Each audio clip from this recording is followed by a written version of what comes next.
Je m'appelle Simon, je suis auteur de bande dessinée, dessinateur, illustrateur. Et là, je viens de sortir un nouvel album qui s'appelle L'Oasis et qui parle de mon jardin.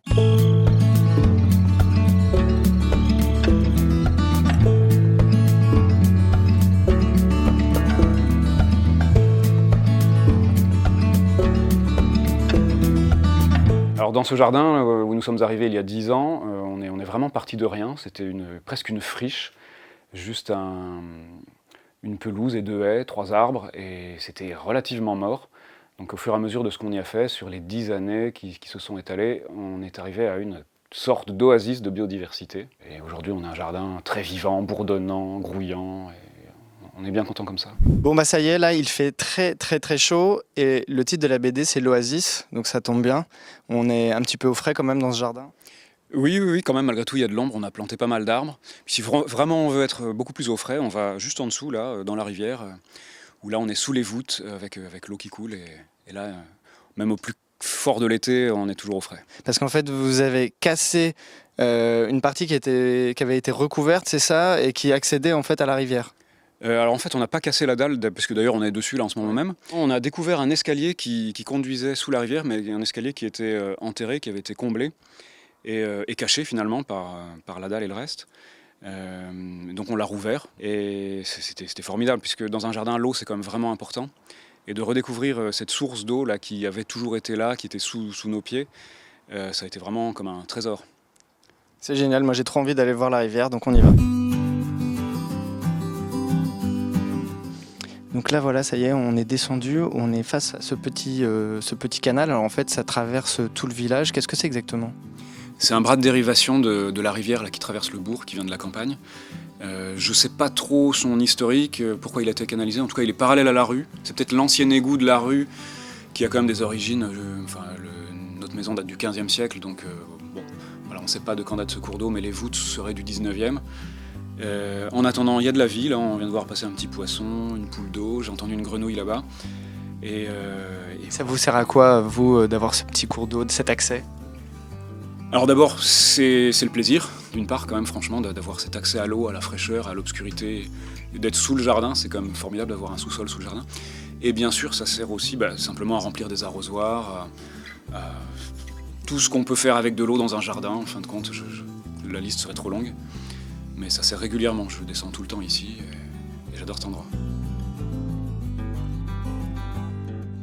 Pour nous, le jardin, c'est pas une contrainte, c'est pas une activité. C'est un prolongement de la maison, c'est un espace de bien-être et de partage avec la nature. On est quand même très amateurs à la base et on n'avait pas de vision comme ça, on n'imaginait pas tel arbre à tel endroit et prendre tel volume une fois adulte. Il y a des choses qui viennent toutes seules, si elles nous plaisent, on les laisse se développer. Enfin, on essaye de composer entre le faire et le laisser faire, entre ce que nous on aurait aimé, mais ce que le jardin veut lui.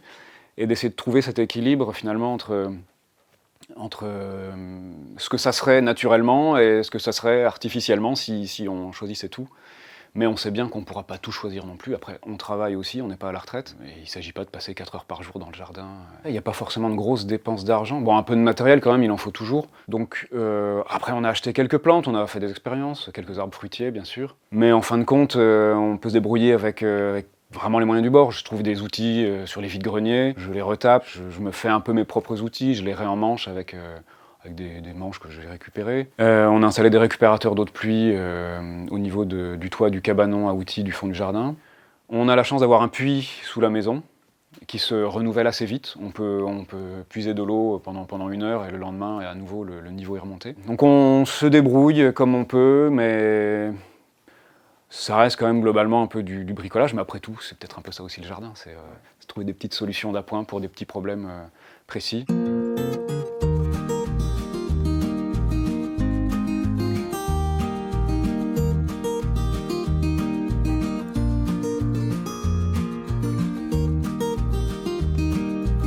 Ce qui est intéressant dans le potager, c'est que donc c'est une parcelle que vous avez rachetée à quelqu'un qui avait déjà un potager, c'est ça ? Oui. Mais pas du tout comme le vôtre. Ah, quand on lui a racheté, c'était simplement de la terre en fait, avec juste une allée traversante bordée de briques. Et en l'état, ça faisait pas vraiment rêver, hein. C'était très lunaire, c'était vraiment juste un lopin de terre, comme on dit. Et puis après à fouiller dans les détails, en effet c'était un peu sale, il restait de la ferraille, du plastique, toutes sortes de choses. Donc on a eu un gros travail de nettoyage à faire et puis d'enrichissement de la terre parce que finalement il le faisait assez peu, il produisait et il demandait beaucoup à la terre mais il ne lui restituait pas beaucoup. Donc on a eu tout ce travail là à faire et puis à le composer, à le rendre vivant, à le transformer en jardin, pas que en potager finalement. Voilà, le potager continue un peu par ici, on a encore un petit bras là. On a planté des pommiers, ça doit être des blanches du Canada. Quelques autres pieds de tomates ici dont il faut qu'on s'occupe. Mais ouais, il y en a quelques-unes à récolter. Il y a un autre pommier ici, là derrière le Budleia. Une citrouille. Bon, voilà, le verger est jeune. Tiens, une mouche que j'avais jamais vue. J'essaie de retenir, comme ça je l'identifierai dans le guide tout à l'heure.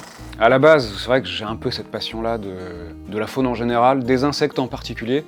Ça m'a toujours intéressé et ça m'a toujours fasciné de voir à quel point, dans un pays pas aussi exubérant que les tropiques par exemple, on peut quand même avoir des espèces d'insectes extraordinaires que la plupart des gens ne remarquent pas, même quand c'est dans les jardins. Et pourtant, ils méritent largement le détour. Il y en a de véritables bijoux. Et moi, c'est toujours un cadeau, quand je vais dans le jardin, de découvrir une espèce que j'avais encore jamais vue, comme l'oplie bleu, là, qui est un petit coléoptère extraordinaire.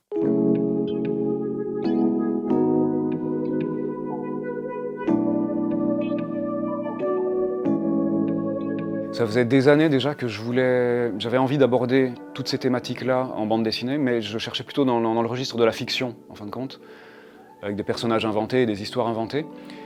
Mais en fait, le jour de la démission de Hulot, là, en direct à la radio, j'écoutais ça et j'entendais parler de la biodiversité qui fond comme neige au soleil. Ça a fait tilt, je me suis dit, mais oui, bon, il a raison, c'est vrai, on n'arrête pas d'entendre parler de cette biodiversité qui disparaît, de cette biomasse qui a disparu, je sais plus, ça a été évalué à quelque chose comme plus de 60%, ce qui est monstrueux et vraiment effrayant. Et je me suis dit, mais tiens, oui, c'est vrai tout ça, mais nous, dans notre jardin, on a constaté exactement l'inverse. C'est-à-dire qu'on est parti de rien, et en bouleversant tout ça et en faisant revenir la vie, et bien aujourd'hui, toute cette biodiversité dont on nous dit qu'elle disparaît, elle est chez nous, là, elle est venue toute seule. Par exemple, on a creusé une mare, on a attendu de voir comment ça allait se passer. Quelques jours plus tard, il y avait des grenouilles. On ne sait pas d'où elles viennent, on ne sait pas si elles étaient très loin, comment elles ont senti l'eau ou quoi que ce soit, mais elles sont venues, et aujourd'hui, il y en a des dizaines. Elles se reproduisent, il y en a partout et c'est formidable.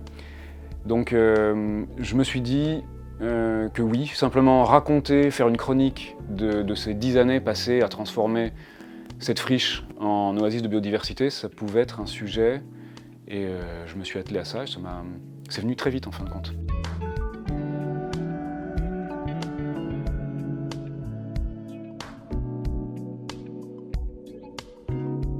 C'est très compliqué à dessiner le jardin, je m'en suis aperçu. Tous ces différents plans de végétaux qui s'étalent de différentes couleurs de vert, alors que le vert, c'est une couleur que j'ai énormément de mal à employer. Là, j'ai pas eu le choix, il fallait du vert dans toutes les pages. Et puis qu'on reconnaisse un petit peu aussi de quel type de végétal il s'agisse de loin, sans rentrer dans le détail de chaque feuille. Qu'on puisse faire la différence un peu de loin quand même entre la vigne, le sureau et le saule tortueux. J'ai eu beaucoup de plaisir à dessiner tous les animaux qu'on y trouve, tous les insectes, à les dessiner précisément de sorte qu'on reconnaisse que celui-ci c'est un clairon des ruches et pas un trichier à bande, etc. Et puis à mettre en scène, c'était un plaisir aussi de mettre en scène et de dessiner sans cases, parce que pour parler du jardin, pour dessiner le jardin, il m'a semblé que c'était mieux de ne pas le mettre dans des cases. Ça déborde, c'est exubérant, donc il y a une espèce de lecture organique dans la page. L'œil trouve tout seul quelle est la bulle suivante et l'image suivante. Et c'est une composition comme ça qui mêle dessin et texte. Donc ça, je me suis bien fait plaisir à créer ça.